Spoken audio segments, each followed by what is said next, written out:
All right, since we're all on quarantine, I just wanted to do a quick video on my current watch collection. I don't know if you've seen the few videos that I've posted recently on the channel, but I've done a couple watch videos individually at dealers or for watches that I own. But I've since updated my collection with actually a couple of those watches from the authorized dealers that I was looking at. I was trying to decide between a couple Breitlings, a Tag Heuer, and a couple different Omegas, and I ultimately went with the Breitling Sea Wolf with the volcano black dial you see in the middle here, this one, and the Tag Heuer. I was able to get those for great prices, and the two of those would have essentially equaled, maybe just slightly exceeded what I would have paid for an Omega Planet Ocean, which is what I was looking at. But so this is it. I'll go through each one of these very quickly. But so this is my watch box here that I'm currently using. Of course, this is always subject to change. As you can see, I have 5 watches and 6 slots. What I really want to get next is, and I think that this will be it. Of course, we always say that and then we change our minds. But I'd like to round out the collection with an Omega Seamaster Professional 300 with a white dial on the rubber strap. I know I have lots of watches here on straps, but that's just how I prefer. That's the most comfortable for me. And the only time I would wear something other than a rubber strap, perhaps maybe, is if I'm going out to dinner on a Friday night or over the weekend, or if I'm getting dressed up in a suit. And I think I could probably pull this off, even though it's a slightly larger watch. Or, you know, I could put the Seamaster on a leather band as opposed to a rubber strap, and I think I could get by with that. Okay, so just, well, that's out of the way. Just wanted to go through each one. Okay, so this is the Breitling Avenger 2 Sea Wolf in Cobra Yellow. What do I love about this watch? First of all, I love the size. It's 45 millimeters in diameter. I don't know what the lug to lug is. I think it's around 50. Maybe slightly larger than that, but in terms of thickness, it's about a little over 18 millimeters in thickness. It's really heavy. So if you don't like heavy watches, I don't think you'd like this, but if you'd like to feel a watch on your wrist, this is certainly one that I recommend considering. The bezel's out of alignment, but that's okay. This was recently serviced. I sent it into Breitling, and they serviced the watch for me, and I recently got it back. It has the Arabic numerals, as you can see, and the date at the 3 o'clock. The movement is, I believe, a modified 2824. It's chronometer certified, so I know that they've done some modifications to it, and I believe it has around a 38-hour power reserve, which isn't great, but it's all right. You can see there's a B on the crown right there, and then the little B, if I can get the focus in, right there on the side of the bezel.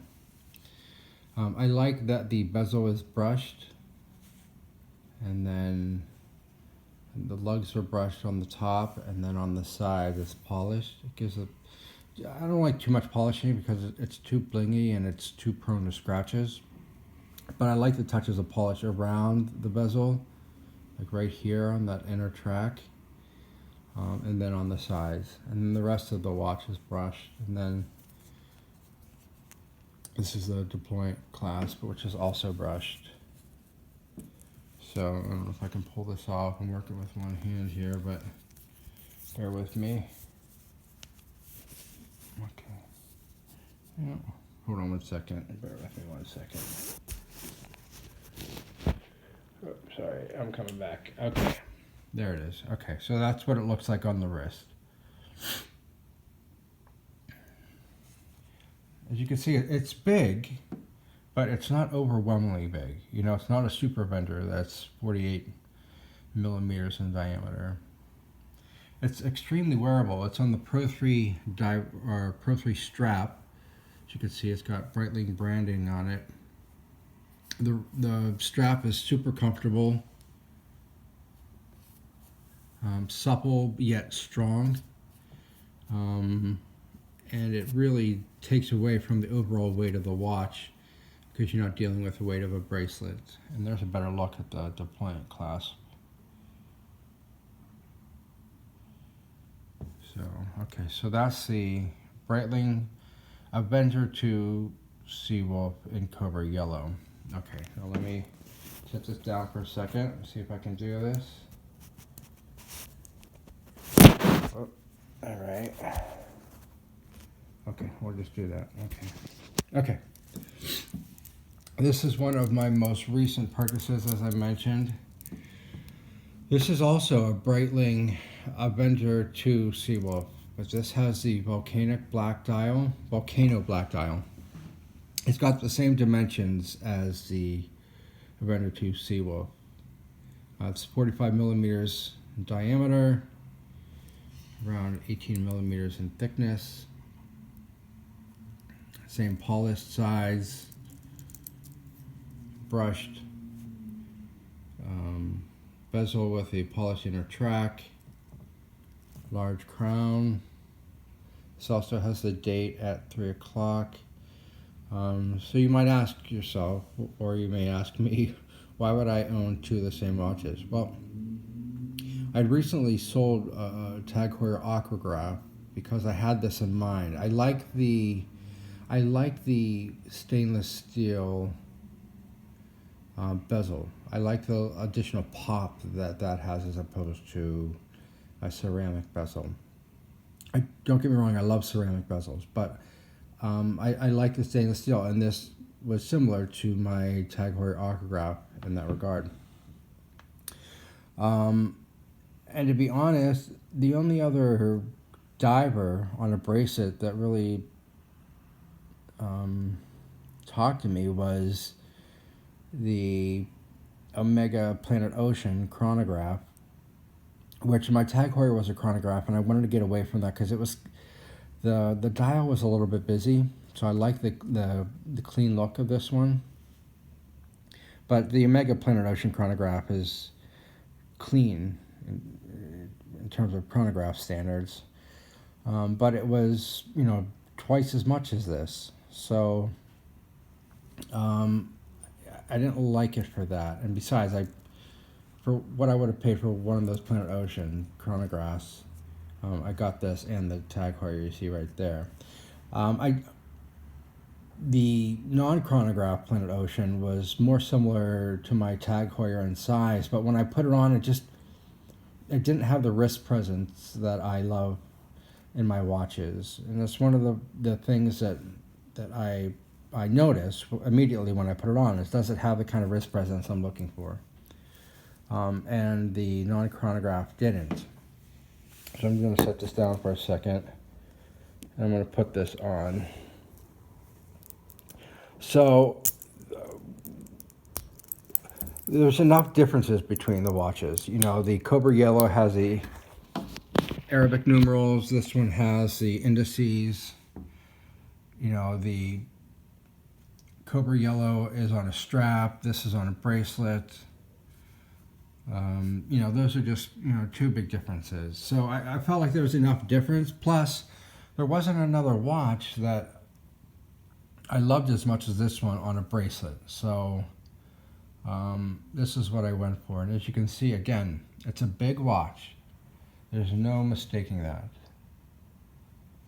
But it's not overly large. And if you think about it for a second, if you look at the bezel, it's a fairly thick bezel.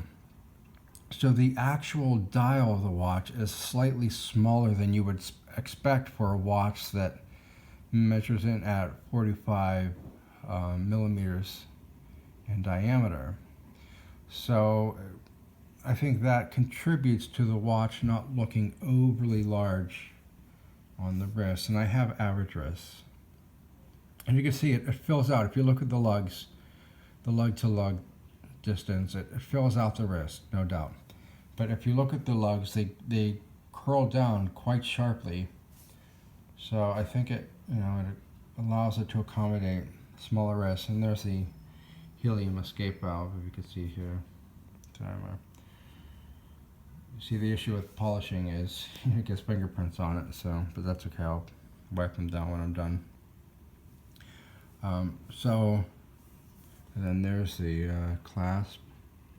It does have micro adjustments, as does the, if you look right there on the strap, the point clasp has micro adjustments there that I can adjust for, if my wrists swell up during the summer or what have you. So both watches do have micro adjustments, and so I can adjust.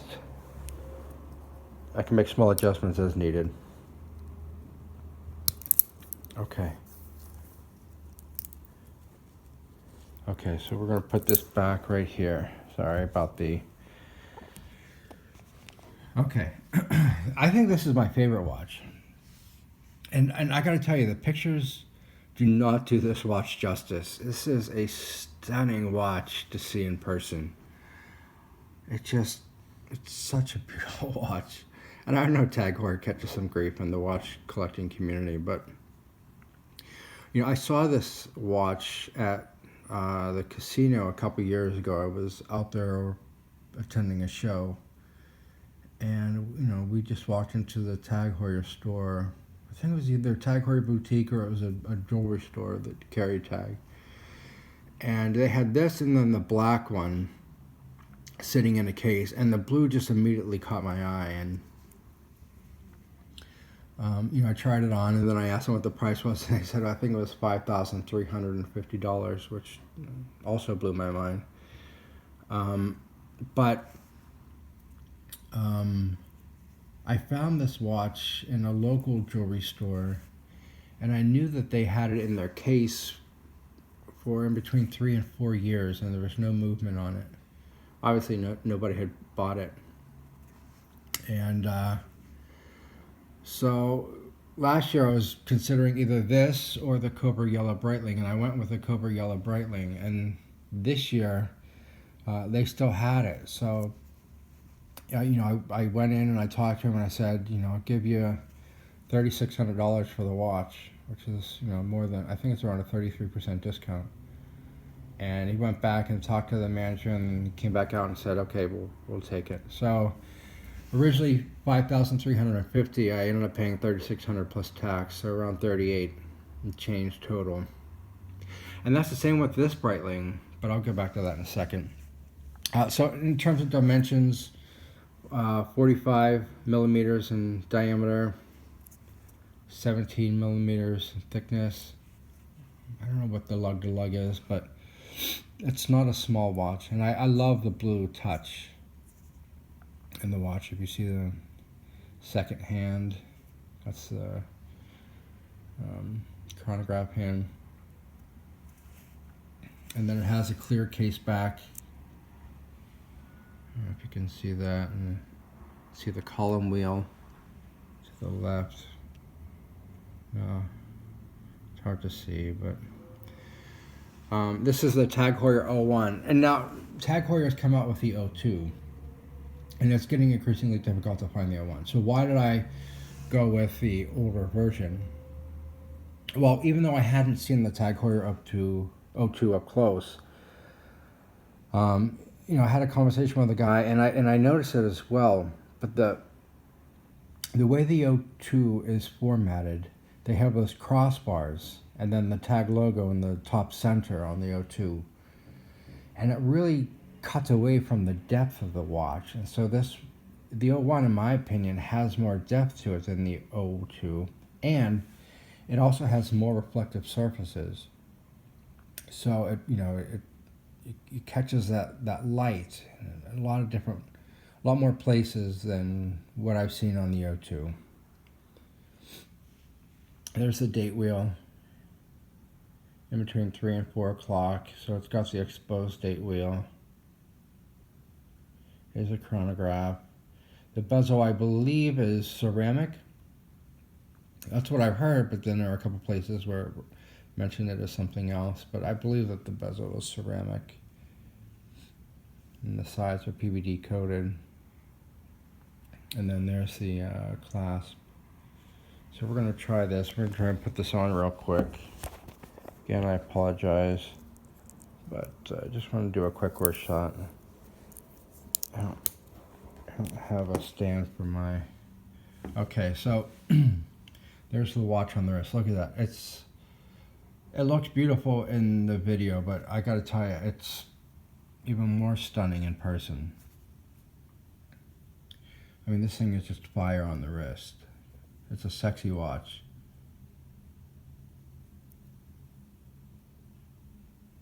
And again, it's a large watch. I mean, if you notice the theme in my collection, you know that I like large watches. Oh, all right, sorry about that. Okay, so the tag's coming off. Okay, I just wanted to swing back real quick, circle back on this Breitling. Very similar to the Tag Heuer. I bought this at a different AD, but again, he had this in his case for a while, and the new Breitling Avenger Seawolf had come out, and they had a couple of those in their case, and so he was motivated to get rid of this, and so I ended up picking this up for $32.50 plus tax, which, you know, if you look at the various online stores out there, you know, Crown and Caliber, Tourneau, Bernard's Watches, etc., that's what they're asking for, a used version of this. So I was able to get it brand new from an AD with a warranty for $32.50 plus tax. So I struck a hell of a deal on the tag and the Breitling. This is my Formula One. I'm not going to put this on, but you know, it's a Formula One. It's a quartz. You know, I personally believe every collection needs a quartz. You know, you set it and you forget it. You don't have to worry about it. It's 43 millimeters in diameter. It's a nice watch. This is my daily wear. This is what I wear to the office every day. You know, if I'm out shopping or running around, this is what I put on it. The strap is super comfortable. Like I said, you just set it and you forget it. There's the back. You see it's got the Tag Heuer name on it. Got a little bit of wear and tear at this point, just because, again, I wear this every day. Sometimes I go to sleep with this watch on. There's the back there.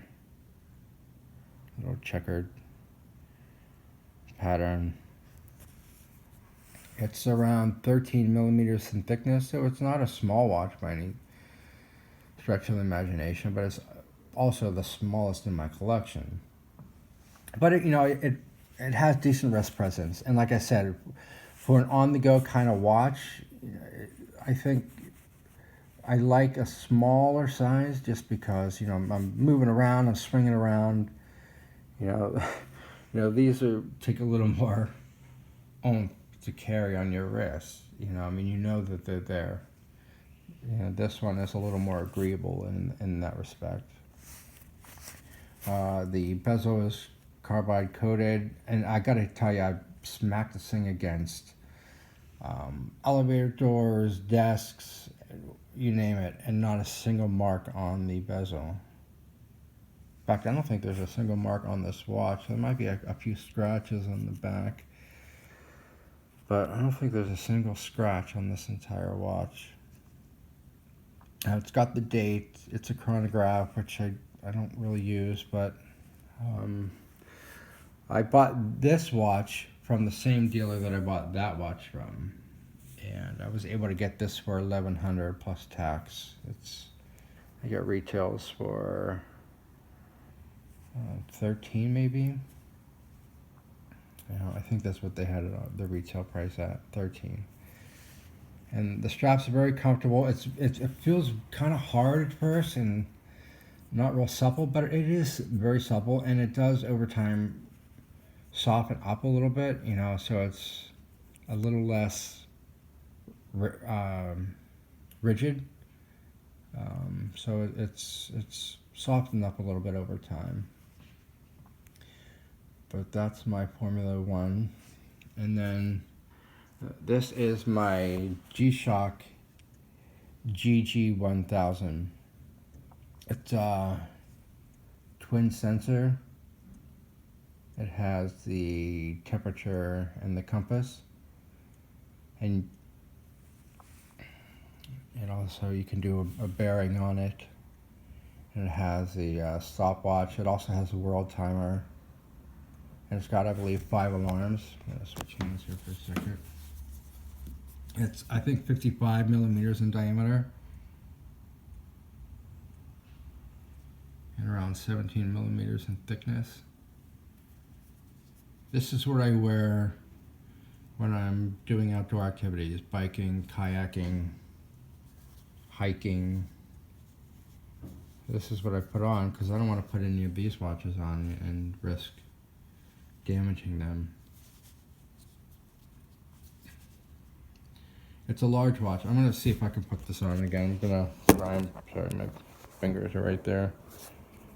But I just want you to see what it looks like on the wrist real quick, because it is a large watch. But I think people grant an exception for G-Shock because they are oversized watches by their very nature. So, but with that said, if you look at it, I mean, it's not like I'm wearing some ridiculous, I'm sorry if I'm offending anyone, Invictive watch. It's still, even though it's 55 millimeters in diameter and 17 millimeters in thickness, when you put it on, it still doesn't feel silly. It's still a very usable watch. And just get it further, pull it away a little bit. It's still a very wearable watch, and it's extremely light. Even though this is a slightly heavier, I think, than some of the other G-Shocks. It's still a very light watch. It's mud resistant. There's a strap. The strap is like it's meant to emulate or look like a canvas strap, but it's some type of composite or rubbery plastic, it feels like. But it's light, it's comfortable. The watch is super comfortable on my wrist. So if you're thinking about getting a G-Shock but you're concerned about the size, obviously I recommend trying one on if you can. But if you don't have that ability, I wouldn't worry about it. I would just go for it. I mean, it's a G-Shock after all. G-Shocks are slightly larger, but they're definitely wearable.